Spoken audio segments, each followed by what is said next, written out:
역대상 16장입니다. 역대상 16장에는 이제 다윗이 하나님의 궤를 성에 모시는 것을 성공합니다. 정말 하나님의 궤가 한 걸음 이를 옮길 때마다 제사장의 어깨에서 메어져서 들어오실 때마다 양과 소를 한 마리씩 잡아서 거기서 번제를 올려드리고, 그리고 또 한 걸음 또 납시고 또 올려드리고, 마치 신랑이 함을 들고 들어올 때 신부집에서 막 그 신부는 보통 이럴 때 저 집안에 들어 꼭 숨어가 있죠. 그런데 얼굴 보이고 혹시 또 뭐 흠잡힐까봐, 다 된 밥에 죽 빠질까봐 보이질 않는데, 이 마치 신부된 다윗이 말이죠, 그 앞에 나아가 바지가 흘러내리도록 춤을 춘다. 우리 함을 메고 신랑 친구들이 신부집으로 들어오는데 그게 너무 좋아가 신부가 그 함 앞에, 그 신랑 친구들 앞에 막 그냥 치마가 흘러내리도록 춤을 춘다는 거 한번 생각해 보십시오.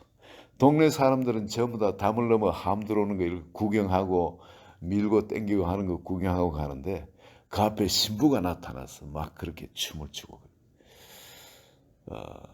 그렇게 기뻐하던 다윗이었습니다. 그리고 마침내 궁 안에 들어와서 하나님을 위하여서 장막을 쳐둔 그곳에 그 언약궤를 그 안에 모십니다. 그리고 다윗은 지금까지 자기 인생의 그 신실하신 하나님, 모세에게도 그렇게 신실하셨던 그 하나님, 그 너보산 꼭대기에서 모세도 불렀을 법한 신실하신 하나님, 그 찬양 있죠. 제가 찬양을 잘 못해가 저도 찬양을 좀 잘하는 사람이 되었으면 좋겠는데, 정말 그 신실하신 그 하나님, 아무것도 아닌 자기 80 노인이 돼서 이제 다 인생이 다 됐다고 생각하고 인생이 끝났다고 생각하는데, 하나님이 약속하시고는 애굽에서 이스라엘 백성을 인도해내게 해주겠다고 평생의 자기 꿈을 하나님의 비전으로 또 이야기하시고 그걸 친히 이루어주신 하나님, 그리고 약속의 땅을 바라보면서 모세가 불렀을 법한 그런 찬양들, 이 다윗이 지금 같은 심정입니다. 아무것도 아닌 목동에게 찾아오셔서 기름 부으시고 왕을 삼으신다는 게 도무지 이게 말이 되는 이야기겠습니까? 그런데 지금 그게 이루어져 있는 겁니다. 돌아보면서 언약궤를 바라볼 때마다 하나님이 어찌 이런 일을 내 인생에 베풀어 주시냐. 아무것도 아닌 자기에게 찾아오셔서 자기를 노타를 가르쳐서 노타를 당기게끔 하질 않아. 힘을 부으시고 지혜를 부으시고 사람을 붙이시고 이 모든 게 자기가 된 것이 하나도 없는 거예요. 자기가 한 건 저지를 밖에 없어요. 내가 이렇게 뭘 해야지 한 거는 보니까 하나님과 원수된 걸 그 길로 가는 것밖에 없는 거예요. 하나님이 우리에게 주신 가장 귀한 것이 이 자유의지지 않습니까? 그죠? 에덴 동산에서도 자유의지를 빼고 그리고 그게 창조하셨을 수 있는데, 그렇게 하나님을 리벨런 할 것을 알면서도 하나님께서 자유의지를 주셨던 겁니다. 물론 그 자유의지를 잘못 써가지고 계속 엉뚱한 길로 갔지만 우리 인류가 그랬지 않습니까? 그 주신 그 자유의지를 계속 엉뚱한 길로 갔는 겁니다. 잘못 사용해서. 그러나 다윗은 여기 자유의지를 어떻게 사용했는지를 아는 겁니다. 이 자유의지를 하나님을 기뻐하고 하나님을 찬양하는 것, 하나님께 감사하는 것. 다윗은 더 남보다 똑똑해지기를 원한 것도 아닙니다. 남보다 더 힘이 세고 무용이 뛰어나는 그런 걸 원한 것도 아닙니다. 다윗의 소원은 이 장막을 쳐놓고 그게 그 언약궤를 모셔놓고 하나님의 임재 가운데 거하는 것, 그리고 그분의 아름다움을 바라보는 것, 사모하는 것, 이게 다윗의 소원입니다. 그 가운데 있으면 하나님 나머지 다 해주세요. 이게 귀중한 영적 비밀을, 이 비밀을 다윗이 깨달은 겁니다. 다윗은 하나님의 임재를 누구보다도 사모했던 사람입니다.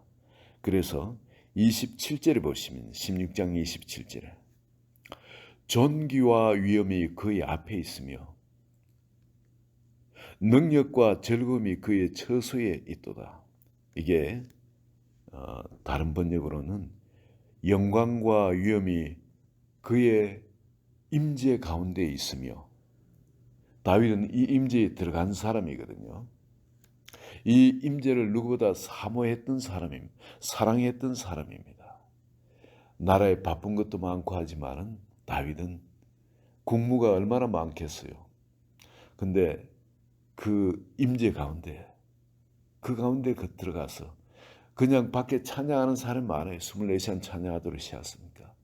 그렇지만 다윗은 거기서 직접 하나님 앞에 자기가 비파를 타면서 하나님을 찬양을 했던 겁니다. 존귀와 위엄이 그의 앞에 있으며, 이 영광과 위엄이 glory and honor in his presence. 영광과 위엄이 그의 앞에 있다. 그의 처소에 있다. 그의 임재 가운데 있다. 우리가 이런 임재 가운데 들어가면은, 아침에 기도할 때도 여러분 이 말씀 끝나고 기도에 들어가면은, 여러분 그 임재 가운데 들어갈 때에, 기도 가운데 임재 가운데 들어갈 때 주님의 그 영광, 여러분 그 주님의 그 위엄, 그 존귀, 그게 우리를 둘러싸는 겁니다. 그 글로리, 그 영광이 우리를 둘러싸게 되는 겁니다. 이걸 여러분 사모하셔야 됩니다. 우리 생각에는 굉장히 강력한 힘이 있습니다. 성경이 끊임없이 우리를 터치하시고 사인을 줄 거예요. 그렇다면 여러분, 분명히 성경 말씀이 이걸 말씀하고 계십니다. 그렇다면 이게 이 다윗처럼, 다윗의 장막에 들어간 것처럼 우리도 기도의 처소에 들어가서 이렇게 기도할 때에 이것이 우리에게 있는 것이 정상이에요. 우리 영적 감각이 이걸 못 느끼고 있다면은 주님, 제 영의 감각을 열어주시고 개발시켜 주셔서 주의 임재 가운데 있는 하나님의 영광을 느낄 수 있게 해주시고 이걸 볼 수 있게 해주소서. 그 존귀를, 그 위엄을 내가 알 수 있도록, 내가 그 가운데 휩싸일 수 있도록, 그 가운데 하나가 될 수 있도록 해주소서. 여러분, 대제사장이 지성소에 들어가면은 기도를 통해서 그 기도의 향연이 할 때, 성소에, 그 지성소에 들어가면 그 안에서는 주님이 거기서 만나서 우리에게 말씀해 주시는 겁니다. 거기는 오직 예수 그리스도의 피밖에 없습니다. 이 모든 걸 가능한 것은 예수 그리스도의 은혜입니다. 그 피의 은혜입니다. 거기서는 그저 감사할 것밖에 없는 겁니다. 내가 없어지는 장소, 그냥 받는 장소입니다. 그 주님의 나타나서 말씀하신 주의 임재, 그 영광을 기뻐하고 감사하고 그 가운데 엄물되는 겁니다. 그냥 녹아드는 겁니다. 그리고 능력과 즐거움이 그의 처소에 있도다. 거기는 능력이 피지컬한 이 물리적인 그런 능력도 그 가운데 있습니다. 그 가운데 하나님 임재가 강하기만 제사장들이 능히 서서 섬기지 못하였다 그러죠. 네. 그런 임재의 능력이 있습니다. 물리적으로, 가시적으로, 바깥에. 그래서 그런 임재 가운데 들어가 있는 사람이 그냥 기도하거나 또 그렇게 할 때, 축사하거나 할 때 하나님께서 그것을, 그 사람을 사용해서 하나님 그런 축복을 흘려보내게 되죠. 능력과 즐거움이 그의 처소에 있도다. 그 가운데 들어가면은 조이, 하나님으로부터 임한 이 신령한 기쁨과 함께 즐거움이 우리 마음을 주장하게 됩니다. 여기에 즐거움만 이야기했지만은 이 조이, 이 즐거움 정도가 아니라 이 행복한 이런 것뿐만 아니라 여러분 우리 마음속에 하나님으로부터 부어준 이 기쁨, 이건 말로 설명 다 할 수 없는, 어디서 온지 모르지만 이 처소에는 이런 기쁨, 조이도 같이 임하게 되어집니다. 그런데 그 가운데서는 그런 이 능력이 있는데 이 능력은 물리적인 이런 능력도 있지만은 우리 사람을 변화시키는 능력이 그 가운데 있습니다. 사람이 변화되어집니다. 그 가운데 있으면은 우리가 변화가 안 되어질 수가 없어요. 왜? 주님과 함께 있는데 함께 있는 것이 많아질수록 그 사람을 닮아가게 되죠. 그렇죠? 그 주님이 갖고 계신 그 속성들, 그 속성도 자기도 모르게 닮아가게 되어지는 겁니다.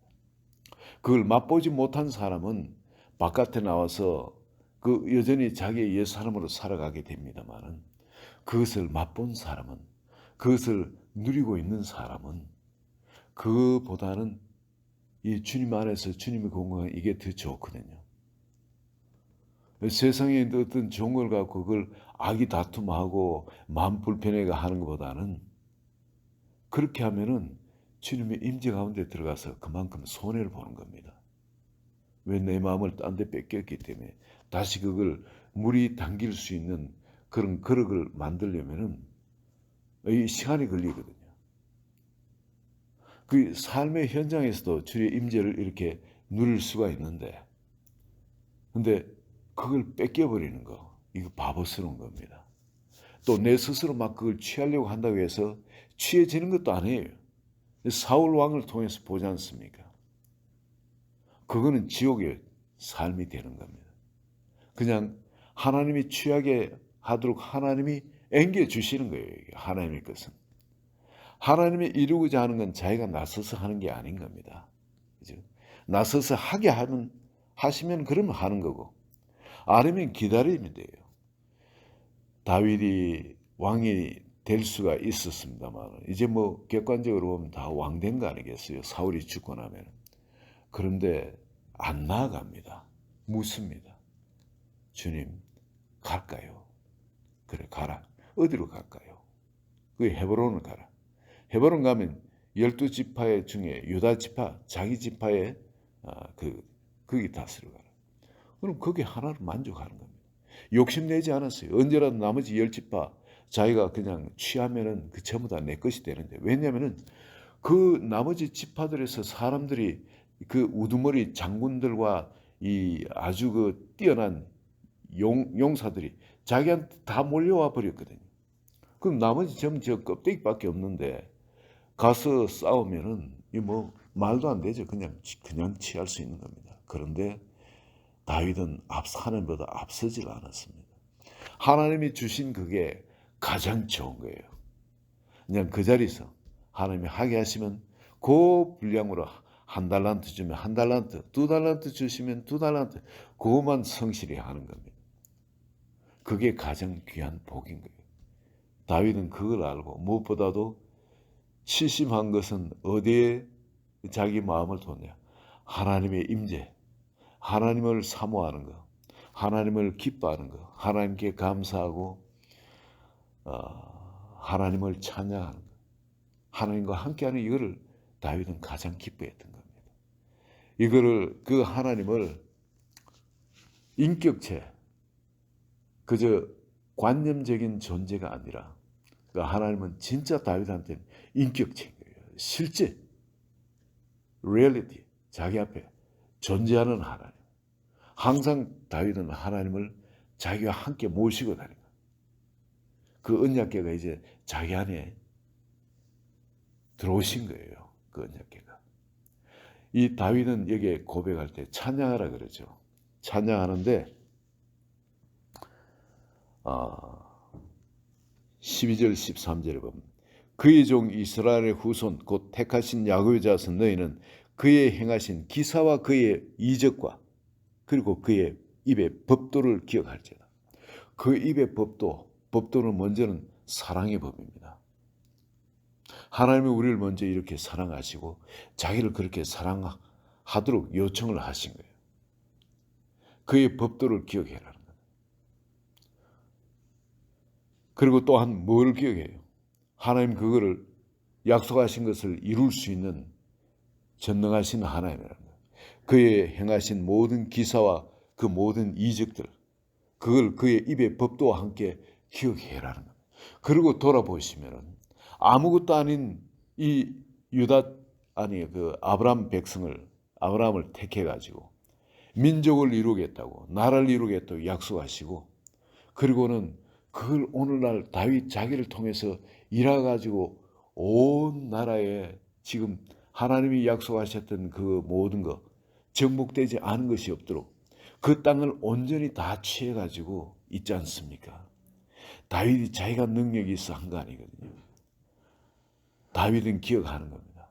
아브라함에게 약속하시고 그 일을 이루셨던 하나님.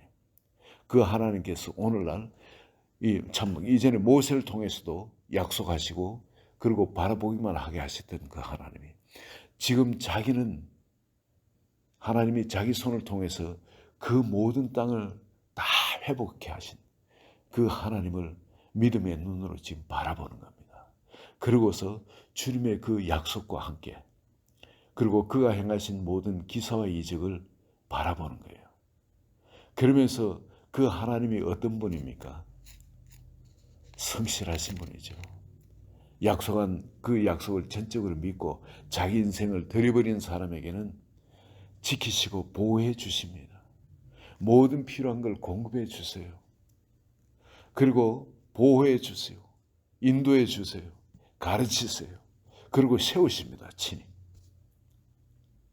그리고 자기의 존귀와 위엄을 그에게 부으십니다.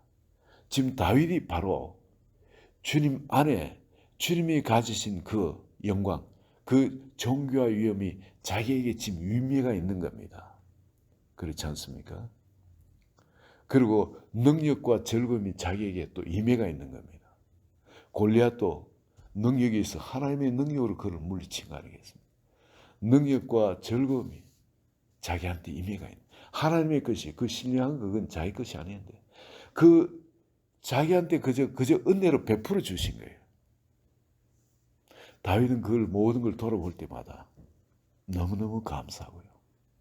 그리고 그 하나님의 인격체로 언약궤를 장막 안에 모시고 있지만은 그 하나님을 그 인격체 영이신 하나님을 항상 함께 모시고 길을 갈 때 또 뭐 일을 할 때 항상 그분께 묻고 그분을 앞세워서 같이 행하는 겁니다.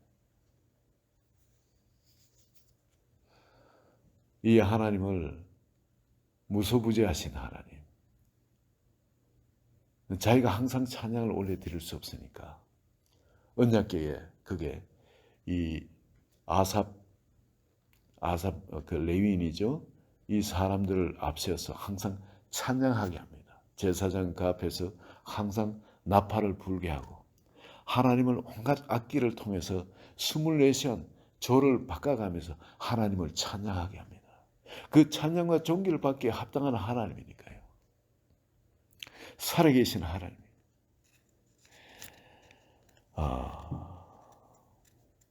그리고 29절에 나오죠. 여호와 이름에 합당한 영광을 그에게 돌릴지어다. 재물을 들고 그 앞에 들어갈지어다. 아름답고 거룩한 것으로 여호와께 경배할지어다. 재물을 갖고 그 안에 들어가는데 그 재물이 뭡니까? 주님은 어떤 다른 걸 갖고 들어가도록 한 게 아니죠. 하나님의 기뻐 받으신 재물은 바로 우리 자신입니다. 다윗은 아침 저녁으로 제사장들이 그 재물을 갖고 하나님께 들어가도록 한 겁니다. 아침 저녁으로 다윗이 자기가 들어갈 수 없으니까 그 바쳐드리는 그 재물은 누굽니까? 다윗 자신인 겁니다. 그리고 백성들인 겁니다. 우리가 온전히 헌신해서 하나님께 항상 이렇게 들어가겠나이다. 그리고 항상 그렇게 기도하고 제사장들 그렇게 섬기며 34절에 보시면은 여호와께 감사라 그는 선하시며 그의 인자심이 영원하미로다.